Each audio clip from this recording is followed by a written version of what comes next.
Dr. Zethkar adjusted his three-fingered grip on the datapad as he approached the records office of Galactic Medical Station Omega-7. The Velthari physician had requested his patient files from his previous assignment on the Rim worlds, expecting routine medical documentation. His pale blue skin shimmered under the artificial lights as he waited for the clerk to process his request. The human clerk behind the counter, a young woman named Sarah, typed rapidly on her terminal. Her movements were quick and efficient, almost unnaturally so. Zethkar had worked alongside humans for 6 months now, but their speed and intensity still caught him off guard. They moved like predators, even in mundane situations. Dr. Zethkar, requesting files from Kepler Station assignment, correct? Sarah asked without looking up from her screen. Her voice carried that peculiar human trait of speaking while multitasking, something most species found difficult. Yes, that is correct. I require my complete patient database for research purposes, Zethkar replied, his translator converting his melodic Velthari speech into standard galactic common. Sarah's fingers paused over the keyboard. Her expression shifted from routine professionalism to something Zethkar couldn't quite identify. Concern? Fear? The human emotion spectrum was notoriously difficult for other species to read. Doctor, I'm showing your files are flagged with a special designation. I'll need to contact my supervisor, she said, her voice dropping to a whisper. Zethkar's head tilted, a gesture of confusion among his people. Special designation. I do not understand. They are simply medical records from my time treating colonists and workers. Sarah stood up quickly, her chair rolling backward from the force. Please wait here. Don't go anywhere. She disappeared through a door marked Authorized Personnel Only, leaving Zethkar alone in the sterile waiting area. The Velthari doctor settled into one of the waiting chairs, designed to accommodate multiple species but comfortable for none. His mind wandered back to his time on Kepler Station. It had been a challenging assignment, treating humans who worked in conditions that would kill most other species. Mining operations on planets with crushing gravity, construction projects in radioactive zones, exploration teams venturing into environments so hostile that even their equipment struggled to function. He remembered being amazed by human resilience. While other species required extensive life support systems and protective gear, humans seemed to adapt to almost anything. They would shrug off injuries that would hospitalize his own people for weeks. Their immune systems fought off diseases that had no cure for other species. Most remarkably, they seemed to thrive under stress that would drive other beings to madness. The door burst open, and Sarah returned with a tall, stern-looking human male. His gray hair and weathered face suggested advanced age, though with humans, Zethkar had learned that appearances could be deceiving. This species aged differently than most, often remaining physically capable well into their later years. Dr. Zethkar? The man asked, extending his hand in the human greeting gesture. I'm Director Matthews. I understand you're requesting your patient files from Kepler Station. Zethkar performed the handshake, still marveling at the custom of physical contact between strangers. Yes, Director. I require them for a research project on comparative physiology. Is there some difficulty? Director Matthews exchanged a glance with Sarah before responding. Doctor, your files have been classified under the Deathworld Protocol. Access requires special clearance from the Galactic Medical Council's Xenobiology Review Board. Deathworld Protocol? Zethkar's translation unit struggled with the term, offering multiple interpretations. I am unfamiliar with this designation. Kepler Station was a standard colonial outpost. The director's expression grew grave. Dr. Zethkar, I think there's something you need to understand about your previous assignment. Would you mind coming to my office? This conversation requires privacy. They walked through corridors lined with medical equipment and staff from dozens of species. Zethkar noticed how the humans among them moved with purpose and energy that seemed almost manic compared to others. A human nurse jogged past carrying equipment that should have required an anti-gravity cart. A human doctor was simultaneously reviewing 3 different patient charts while walking at a pace that would have winded most beings. Director Matthews' office was spacious, with a large window overlooking the station's central hub. Ships from across the galaxy docked and departed in a carefully choreographed dance of commerce and diplomacy. The director gestured to a chair before settling behind his desk. "Doctor, how much do you know about Earth's environmental classification?" Matthews asked.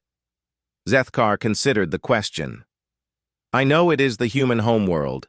The atmosphere is oxygen-nitrogen-based, gravity approximately 1 standard unit, temperature ranges suitable for most carbon-based life. Those are the basic facts, yes, but Earth carries a special classification in galactic databases. It's designated as a Class 12 Deathworld." Matthews watched Zethkar's reaction carefully. The Velthari physician's head tilted again. "I do not understand this classification system." Matthews activated a holographic display showing a 3-dimensional map of known space. Thousands of worlds appeared as colored dots, each representing different environmental categories. The classification system ranks planetary environments from Class 1 to Class 15, with Class 1 being paradise worlds and Class 15 being completely uninhabitable. Most civilized species evolved on Class 3 to Class 5 worlds. He pointed to a cluster of blue and green dots. These are typical home worlds: stable climates, predictable weather patterns, few natural disasters, limited biological threats. His finger moved to a section dominated by red and orange markers. These are what we call death worlds, planets where survival requires constant struggle against the environment itself. Zethkar studied the display with growing unease. "And Earth is classified as Class 12? Earth isn't just hostile, Doctor. It's actively trying to kill everything on it all the time. The weather systems alone would be considered planetary disasters on most worlds. Hurricanes with winds that can level cities. Tornadoes that can pick up vehicles and hurl them kilometers.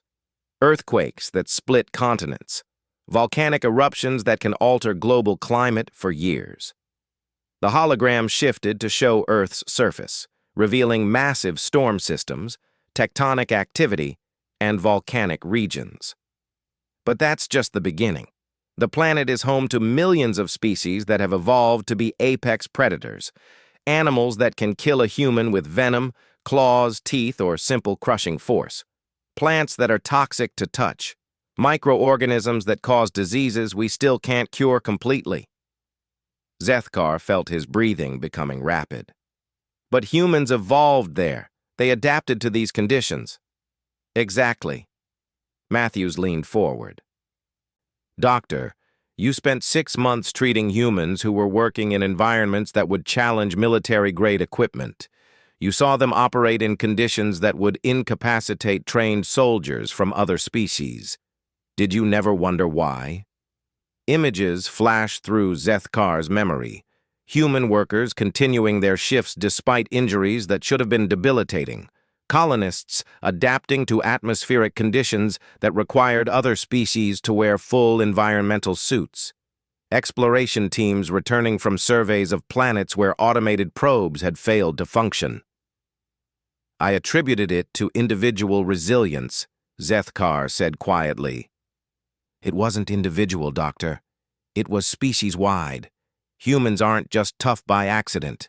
They're the product of millions of years of evolution on a world that demanded toughness for survival. Their entire physiology is designed around surviving constant threats." Matthews activated another display showing human anatomical diagrams alongside those of other species.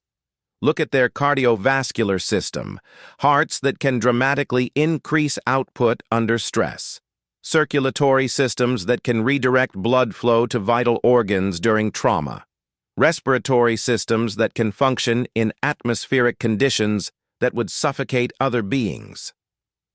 The comparison was striking. While other species showed elegant, efficient biological systems optimized for stable environments, humans displayed what could only be described as emergency engineering. Every system had backup capabilities, stress responses, and adaptive mechanisms that seemed almost paranoid in their redundancy. Their immune systems are particularly remarkable, Matthews continued. Humans can fight off infections that would be lethal to other species.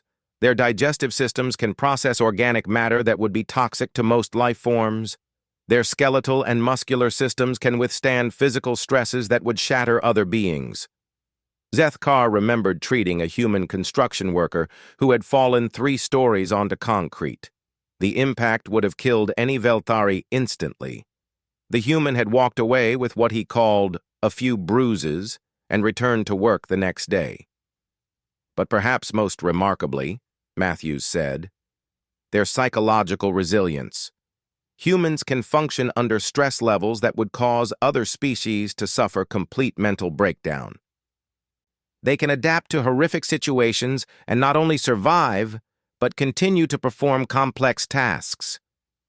The doctor thought of the human miners who worked in deep underground shafts, where the constant threat of cave-ins and equipment failure would have driven his own people to madness. They joked about the dangers, formed social bonds under stress, and maintained morale in situations that should have been impossible to endure. Dr. Zethkar, Matthews said gently, your patient files from Kepler Station document the medical care you provided to beings who are, by galactic standards, living weapons. Every human you treated represents millions of years of evolution in an environment so hostile that their survival required becoming something that other species find difficult to comprehend. Zethkar sat in silence, processing this revelation. Everything he thought he understood about his human patients suddenly took on a different meaning. Their casual attitude toward danger, their ability to function under extreme stress, their seemingly reckless willingness to take risks that would paralyze other beings with fear. The Deathworld Protocol exists, Matthews continued, because detailed medical data about humans could be misinterpreted or misused. Some species might see them as threats, others might try to weaponize their capabilities, still others might simply be unable to cope with the psychological impact of understanding what humans really are. The window showed another human ship docking with the station. Zethkar watched as the crew disembarked, moving with that characteristic energy and purpose he had grown accustomed to. Now he understood that their movements weren't just cultural differences. They were the product of a species evolved for survival in an environment that demanded constant vigilance and immediate response to threats. So when I request my patient files, Zethkar said slowly, I am asking for classified documentation about a species that is fundamentally different from anything else in known space. In simple terms, yes. Matthews turned off the holographic display. Your research into comparative physiology would necessarily reveal information that the Galactic Council has determined requires careful handling.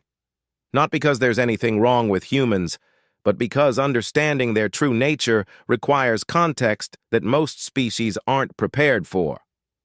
Zethkar looked at his own hands, remembering how he had marveled at the speed and strength of human hands when they worked together on medical procedures.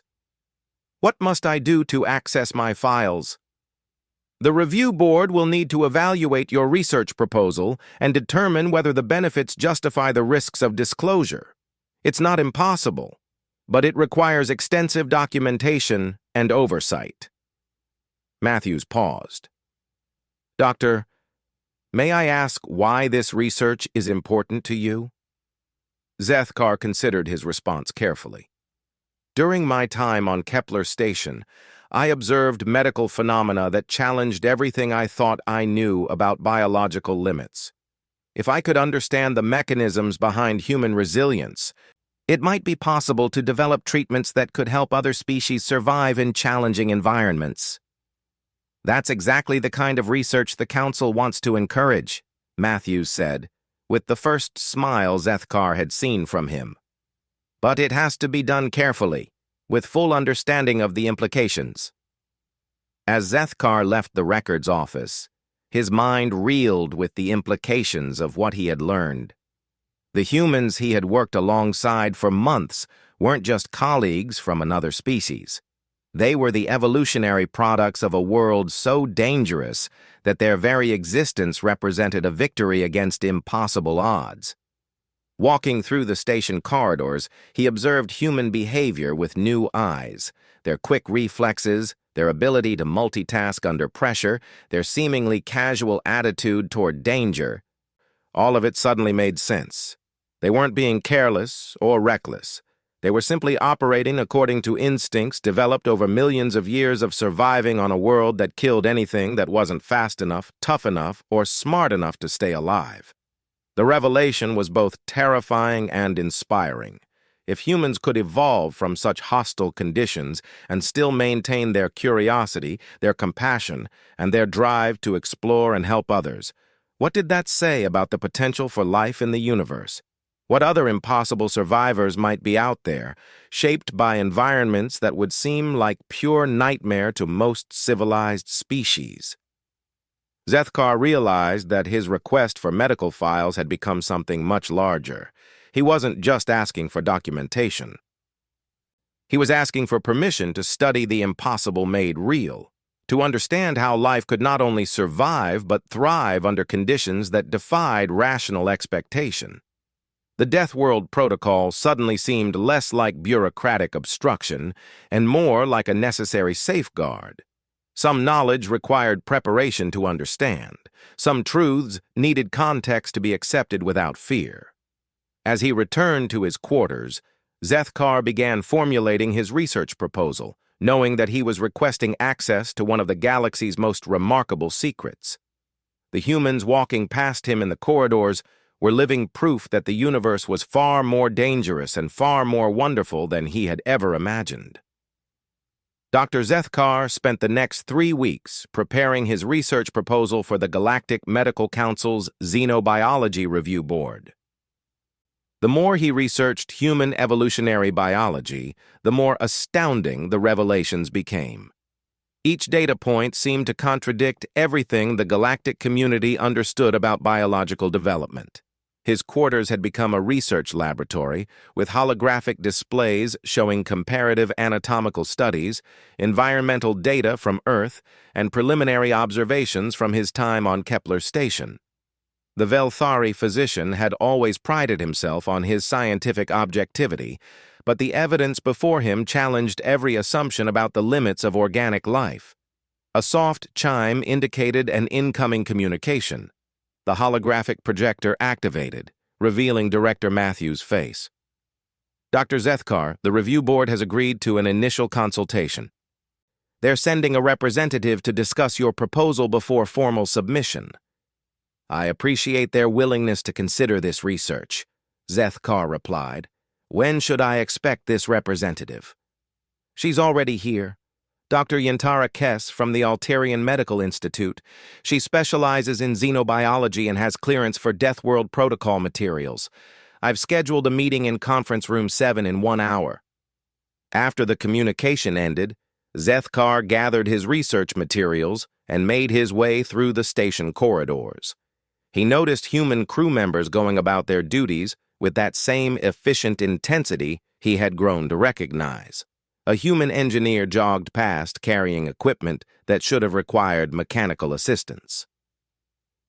2 human doctors discussed a complex surgery while walking at a pace that would have required his own people to concentrate solely on movement.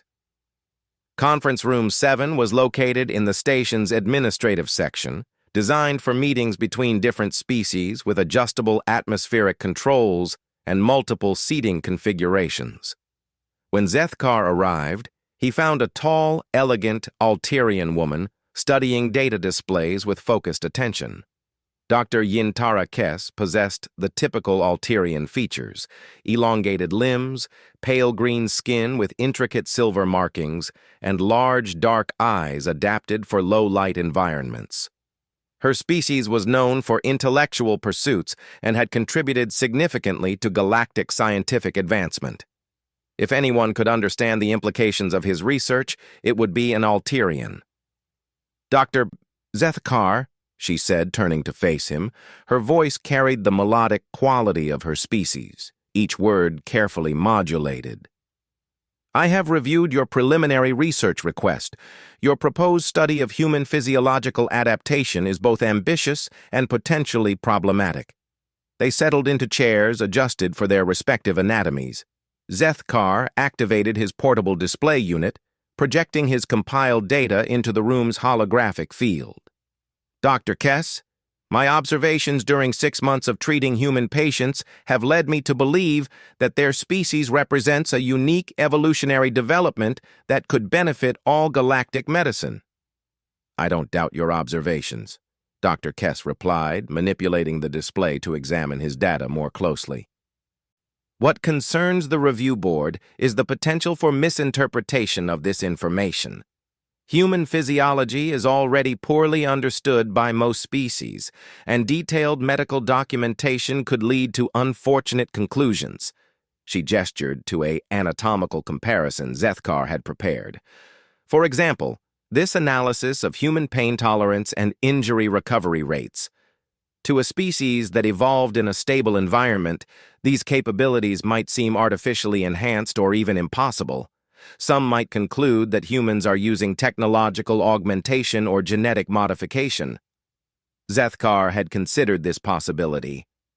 "That is why I believe proper scientific documentation is essential. Understanding the natural mechanisms behind these capabilities could prevent such misunderstandings." Dr. Kess activated her own data unit, adding information to the holographic display. "Let me show you some additional context that you may not have access to." New images appeared showing various galactic species in their home environments. These are the typical evolutionary environments that produced the major spacefaring civilizations. The display showed worlds of stunning beauty and apparent tranquility. Gentle coastlines with mild weather patterns, stable geological formations, ecosystems dominated by herbivorous species with few predators. The Alterian homeworld featured crystalline formations and bioluminescent plant life that created an environment of constant soft illumination. Most intelligent species evolved in environments that favored cooperation, contemplation, and technological development over physical survival skills, Dr. Kess explained. "This is why we achieved spaceflight and formed galactic civilization. Our energy went into intellectual pursuits rather than simply staying alive." She manipulated the display to show Earth's environmental data alongside the others. The contrast was stark and disturbing. Where other worlds showed gentle weather patterns, Earth displayed massive storm systems that dwarfed entire continents. Where others had stable geological activity, Earth featured violent tectonic forces that could reshape geography overnight. "The first time I reviewed Earth's environmental profile," Dr. Kess continued, "I thought there had been some mistake in the data collection. No intelligent species could evolve under those conditions. The energy requirements for simple survival would prevent the development of higher cognitive functions." Zethkar studied the comparisons with growing amazement. Yet humans achieved spaceflight and joined galactic civilization within centuries of first contact. How is this possible? "That question has been the subject of classified research for decades," Dr. Kess replied.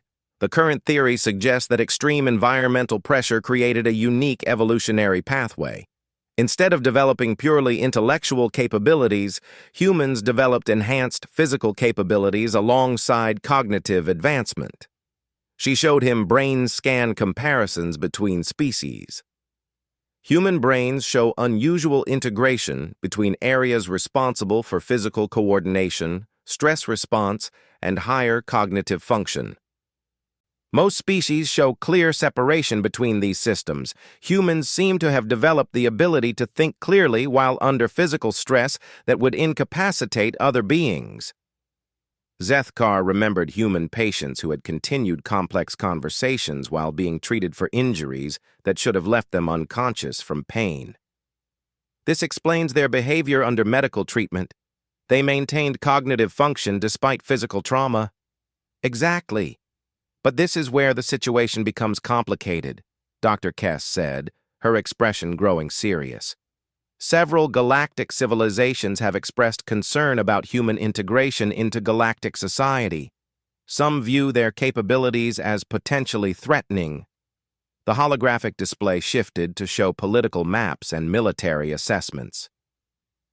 The hegemony of Keth has filed formal protests about human involvement in planetary security operations, claiming that their presence gives other species an unfair advantage.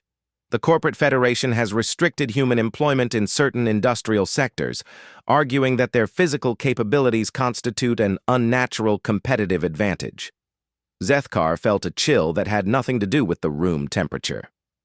Are they suggesting that humans should be excluded from galactic society? Not explicitly, but the implications are concerning. There's a growing movement to classify humans as a controlled species requiring special oversight and restrictions. Dr. Kess manipulated the display to show legislative proposals and diplomatic communications. Your research, while scientifically valuable, could provide documentation that supports such restrictions. The Velthari physician stared at the political data with growing horror. His desire to understand human physiology could potentially be used to justify discrimination against an entire species. But surely scientific understanding would lead to better integration, not worse. In an ideal galaxy, yes. Unfortunately, fear often overrides rational analysis. Dr. Kess showed him military reports from various species. Several civilizations have begun developing weapons and tactics specifically designed to counter human physical advantages. They're treating humans as potential enemies rather than allies. Zethkar thought of the human medical staff he worked with daily. Dr. Sarah Chen, who had saved dozens of patients through her ability to perform surgery during emergency situations that would have paralyzed other surgeons with panic. Engineer Marcus Webb, who had prevented a station-wide catastrophe by manually repairing critical systems in an environment that should have been lethal. Nurse Rita Santos, whose empathy and dedication to patient care had made her beloved by beings from dozens of species. These are not threats to galactic civilization, Zethkar said firmly. These are people who have chosen to use their capabilities to help others, despite the suspicion and fear they encounter. I agree completely, Dr. Kess replied. But the political reality is that detailed documentation of human capabilities could be misused by those who see them as threats rather than allies. She activated another section of the display, showing medical research from various institutions. There have been attempts to replicate human physical capabilities through genetic modification and cybernetic enhancement.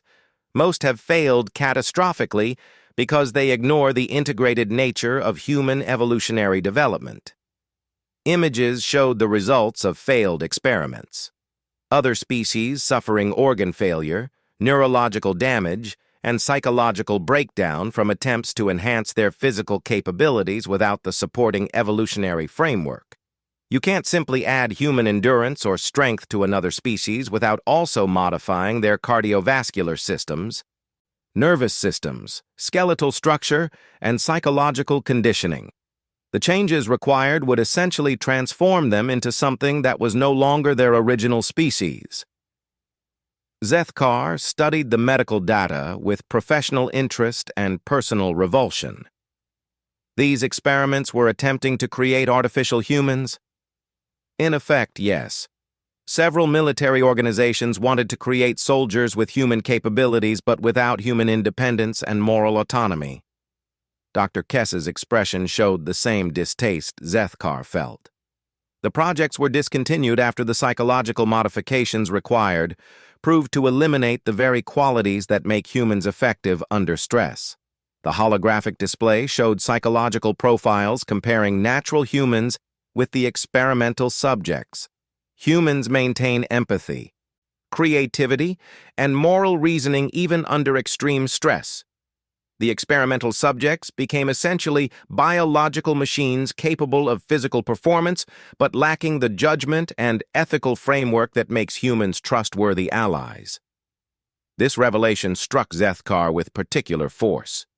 During his time on Kepler Station, he had been impressed not just by human physical capabilities, but by their emotional resilience and moral consistency.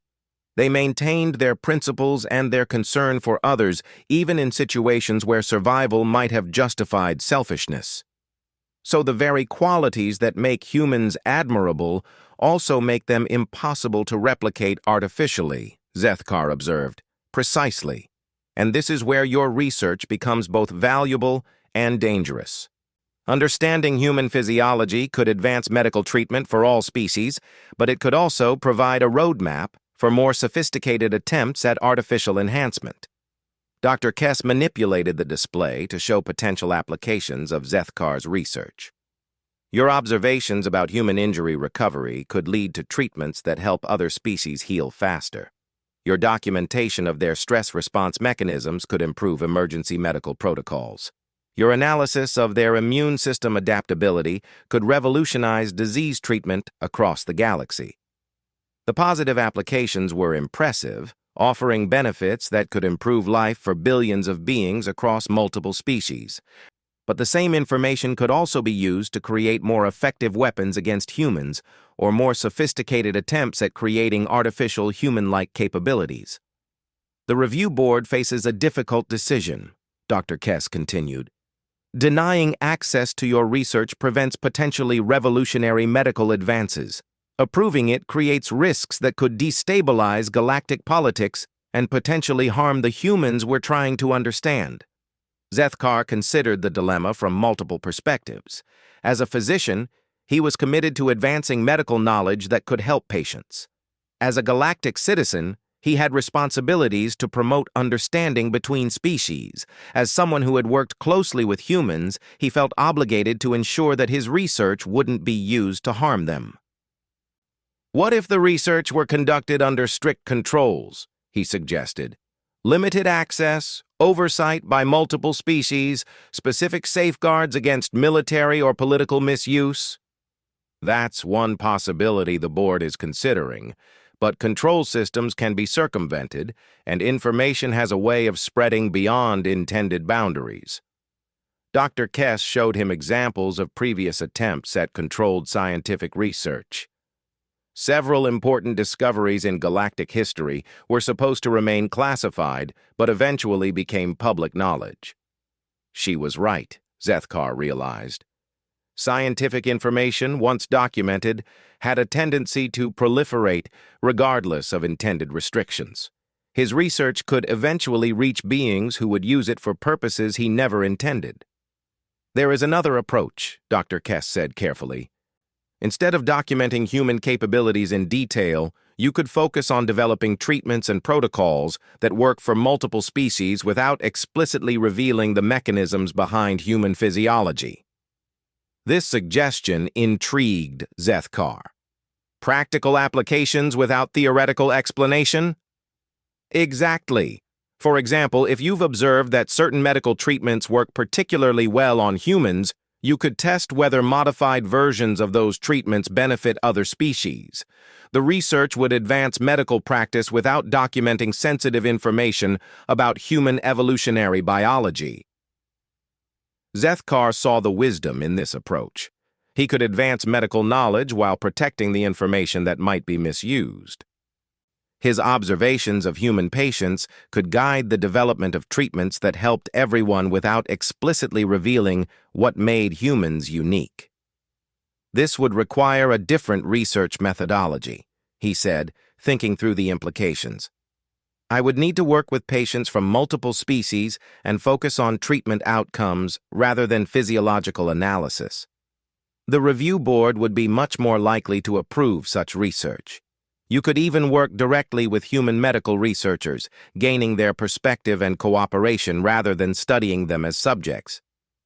Dr. Kess stood and began gathering her data units. I'll present both options to the review board: restricted access to your original research proposal or modified research focused on practical applications. The decision will ultimately be yours. But I recommend seriously considering the modified approach. As she prepared to leave, she turned back to Zethkar with a serious expression. Doctor, I want you to understand something important.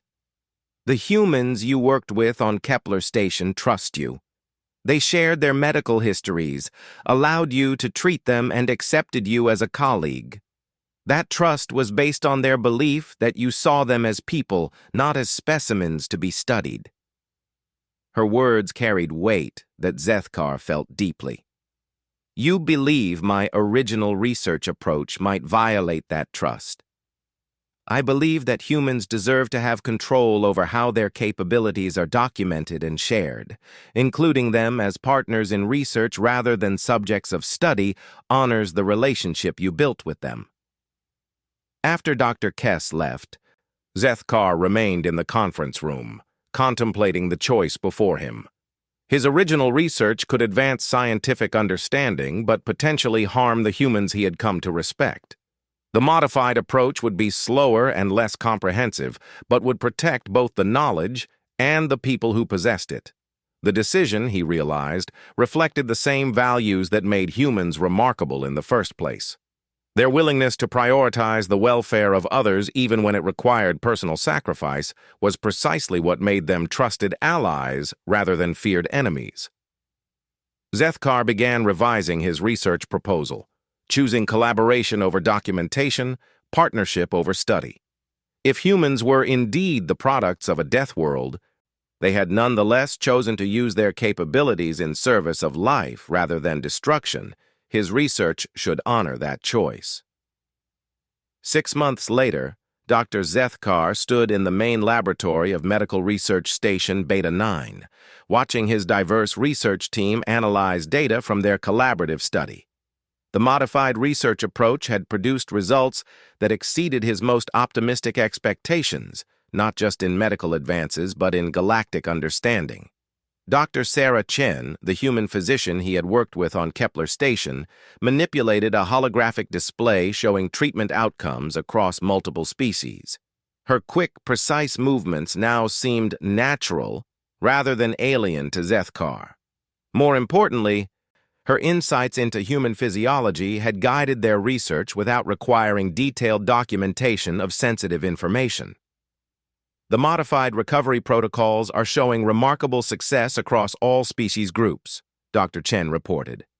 Average healing times have improved by 30% for Velthari patients, 40% for Alterians, and surprisingly, 15% for humans. Dr. Yintara Kess, now a full research partner rather than just a review board representative, examined the psychological impact data. The stress management techniques adapted from human emergency response training are particularly effective. Species that typically experience medical anxiety are showing significant improvement in treatment compliance and outcomes. Zethkar felt a deep satisfaction as he reviewed their progress. The collaborative approach had revealed that human medical techniques, when properly adapted, could benefit all species. More importantly, working directly with human researchers had provided insights that pure observation never could have achieved. Dr. Chen, Zethkar asked, would you explain again how human medical training addresses the integration of physical and psychological stress responses? Dr. Chen activated a training simulation that the research team had developed. Human medical education includes extensive training in high-stress environments because our patients often need treatment under dangerous or chaotic conditions. We learn to maintain fine motor control and complex decision-making while experiencing physical stress that would typically impair cognitive function.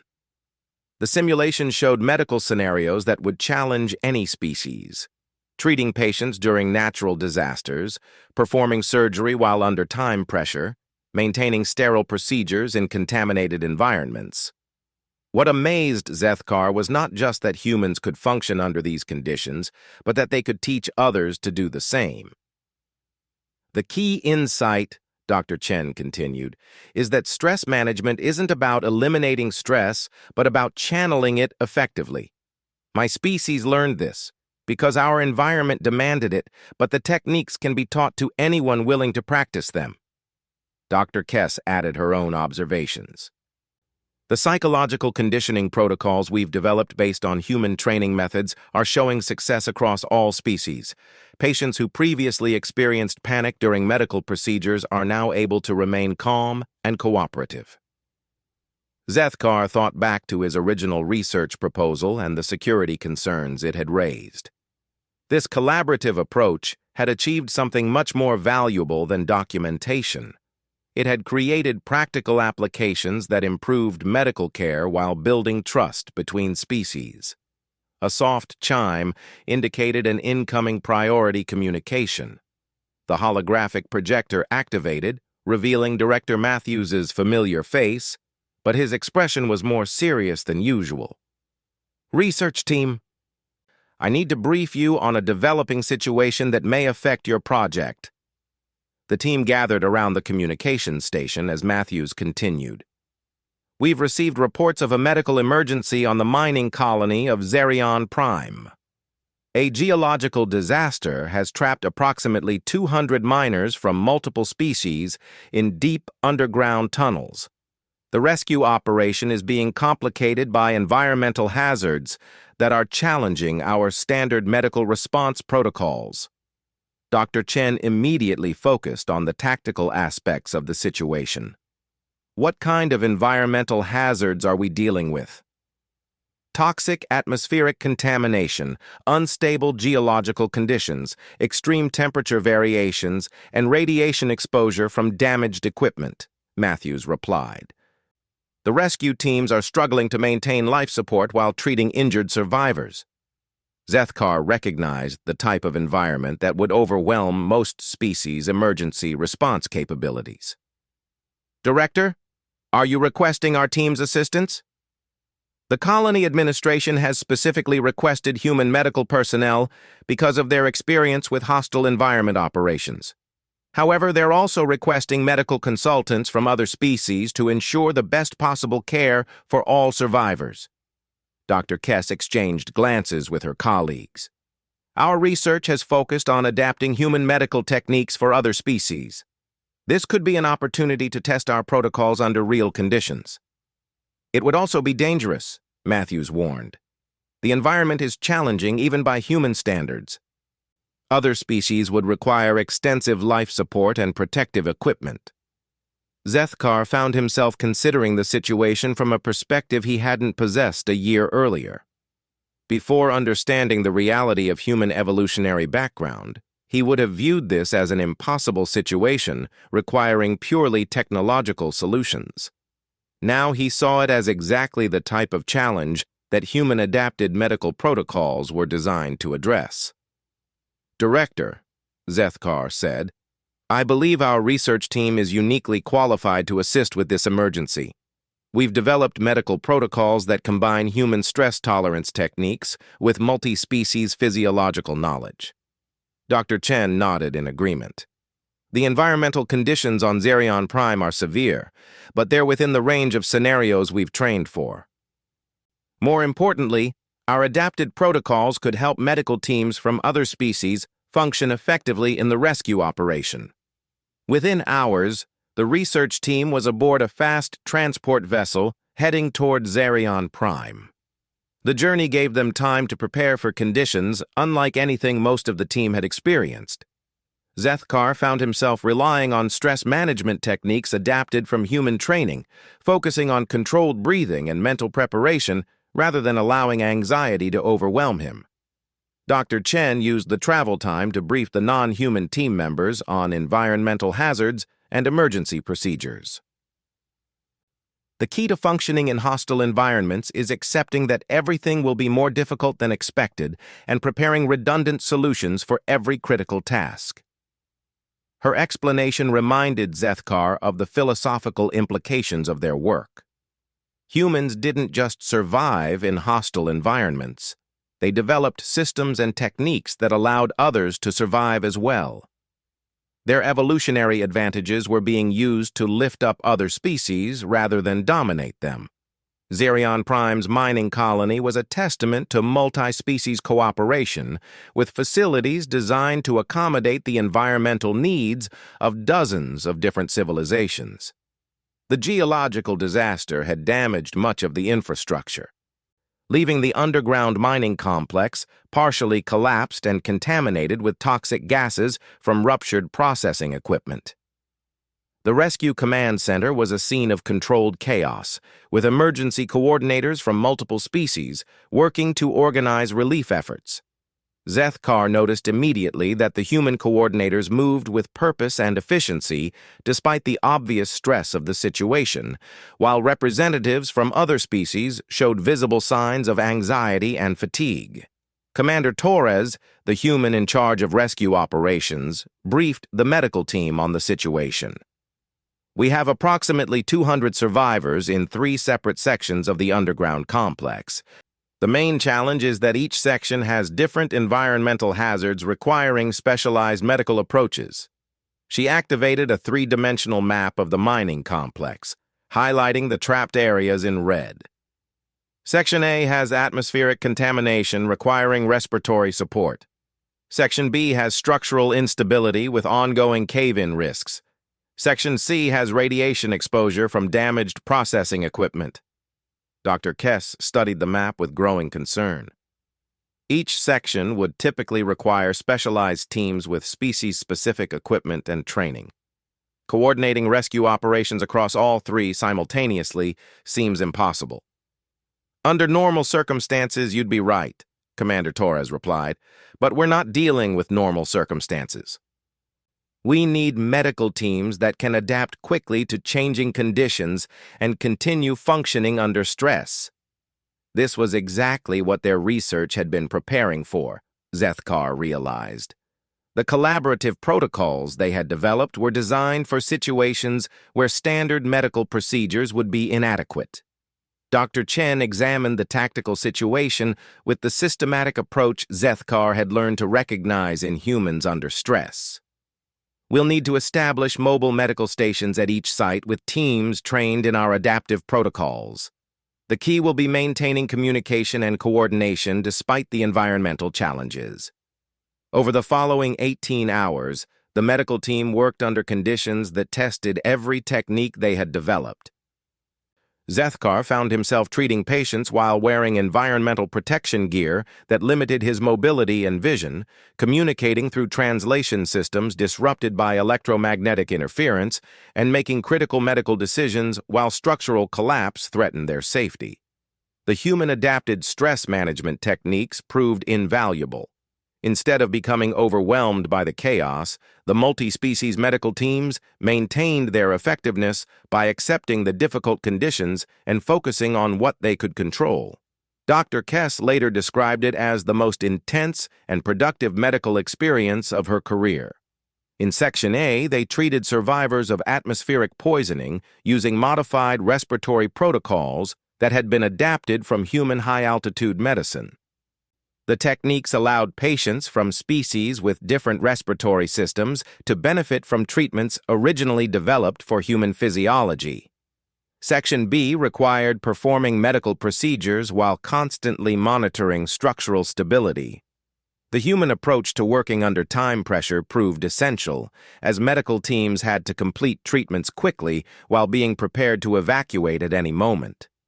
Section C presented the greatest challenge, with radiation exposure requiring immediate treatment to prevent long-term damage. The collaborative protocols allowed specialists from different species to work together effectively, despite the high-stress environment. Throughout the rescue operation, Zethkar observed something remarkable happening. The techniques they had developed based on human emergency medicine weren't just allowing other species to function in hostile environments. They were enabling levels of cooperation and effectiveness that hadn't been achieved before in multi-species emergency responses. Dr. Kess coordinated psychological support for rescued survivors, using stress management techniques that worked across species barriers. Dr. Chen led medical teams that included beings from 6 different civilizations, all working together with efficiency that would have been impossible using traditional protocols. As the last of the survivors was brought to safety, Zethkar realized that their research had achieved something beyond improved medical treatments. They had demonstrated that human capabilities could enhance galactic civilization rather than threaten it, when applied through cooperation and understanding rather than domination or fear. Commander Torres gathered the medical team for a final briefing before their departure. The rescue operation succeeded because we had medical teams that could adapt to impossible conditions and continue functioning under stress. The protocols you've developed have saved lives that would have been lost under conventional emergency response procedures. Dr. Chen looked exhausted but satisfied. The most important lesson is that human capabilities become truly valuable when they're shared rather than hoarded. Our evolutionary advantages are tools for helping others, not weapons for dominating them. During the journey back to their research station, the team compiled their observations and experiences. The real-world test of their protocols had provided data that would benefit emergency medicine across the galaxy, while demonstrating the practical value of collaborative research approaches.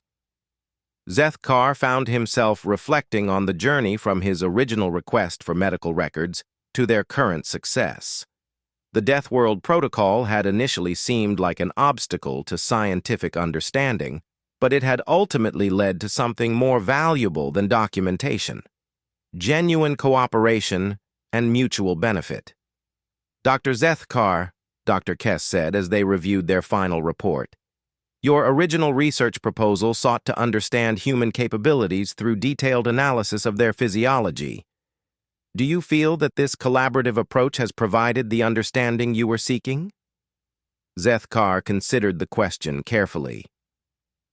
I believe it has provided something more valuable than understanding. It has provided a model for how different species can learn from each other's strengths without compromising their own identities or autonomy. The final research report they submitted to the Galactic Medical Council documented practical improvements in emergency medicine, stress management, and multi-species cooperation. It made no mention of classified information about human evolutionary biology, but it demonstrated clearly that human capabilities could benefit all of galactic civilization when approached through partnership rather than study. 6 months after the Zerion Prime rescue operation, their medical protocols had been adopted by emergency response teams across dozens of worlds. The techniques originally adapted from human Deathworld evolution were helping save lives and improve medical care for billions of beings throughout the galaxy. Most importantly, the research had helped change perceptions of humans from potential threats to valued partners. Instead of fearing human capabilities, other species were learning to benefit from them through cooperation and mutual respect. Zethkar's request for his medical records had ultimately revealed something more significant than documentation of human physiology. It had uncovered the potential for all species to transcend their evolutionary limitations through understanding, cooperation, and shared commitment to using their capabilities in service of life rather than destruction. The Deathworld Protocol remained in effect, protecting sensitive information about human evolutionary biology. But the collaborative research approach had achieved the original goals of advancing medical knowledge and improving galactic understanding without compromising security or trust. In his personal log, Zethkar wrote his final observation about the research project. The true strength of any species lies not in their individual capabilities, but in their willingness to use those capabilities to lift up others. Humans may be the products of a death world, but they have chosen to make the galaxy more alive. The emergency on Zerion Prime had provided the ultimate validation of their work. When faced with conditions that challenged the limits of known medical science, The collaborative protocols they had developed had not only saved lives, but had created new possibilities for cooperation between species. As Zethkar returned to his regular duties on Medical Station Omega-7, he carried with him a deeper understanding of both human nature and the potential for galactic civilization.